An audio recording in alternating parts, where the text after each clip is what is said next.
Hello বন্ধুরা, আশা করছি সবাই ভালো আছো, সুস্থ আছো। তো আমরা এখন বাইরে 5টা বাজে, তো মর্নিং ওয়াকে চলে এসেছি। আর তোমাদেরকে দেখাচ্ছি যে হলো আমাদের পিছে যে একটা কোয়ার্টার দেখতে পাচ্ছ, ওই যে কোয়ার্টারটা দেখা যাচ্ছে। তো ওই কোয়ার্টারটা কতটা পুরনো আর কি রহস্য তোমাদেরকে সব দেখাচ্ছি আর বলবো, ঠিক আছে? দেখতে থাকো। এই যে বন্ধুরা দেখতে পাচ্ছ, এখানে না আগে যখন ছোট ছিলাম তখন এদিকের আশেপাশে না অনেক মার্ডার হতো।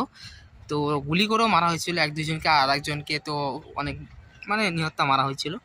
তো তখন ছোট যখন ছিলাম তখন থেকে আমরা ভয় পাতাম, এগুলা জায়গায় এসছে তখন ভাবতাম কি ভূত আছে। অনেকে বলতো যে ওদিক দিয়ে যাওয়া যাবে না, ওদিক দিয়ে সন্ধ্যা পার হইলে মাছ নিয়ে যাবি না, অনেক কিছু বলতো। তো এই কোয়ার্টারগুলোতে লোক ছাড়া মানে আর থাকতো না তারপর থেকে।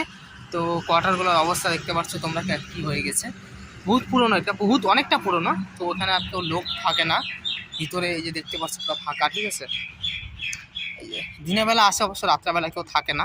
আর দূরে একটা গাছ দেখতে পাচ্ছ, ওই যে গাছটা, গাছটা মরেই গেছে ধরতে গেলে, কিছু নেই গাছে।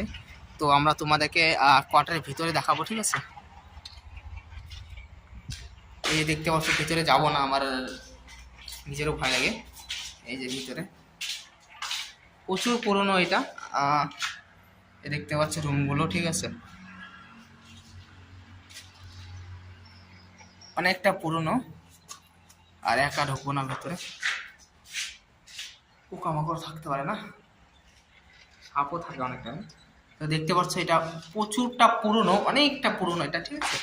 আর এখানে তখনই লোক থাকা ছেড়ে দিয়েছে যখন আশপাশে মাঠে অনেক মার্ডার হতো, তো তখন থেকে আর লোক এখানে থাকে না, তখন থেকে লোক ছেড়ে দিয়েছে থাকা। তো বন্ধুরা দেখতে পারলা, এটাই ছিল আমাদের রহস্য। আর যদি ভিডিওটা ভালো লেগে থাকে তো একটু লাইক করে দিও আর সাবস্ক্রাইব করে দিও, ঠিক আছে? আর তোমাদের এই এটুকু করার জন্য আমাকে অনেকটা এগিয়ে নিয়ে যাওয়ার জন্য সাহায্য হবে, ঠিক আছে? তো ধন্যবাদ, ভালো থাকো সবাইকে, গুড মর্নিং, ঠিক আছে? টাটা, নেক্সট ভিডিও ব্লগে দেখা হচ্ছে।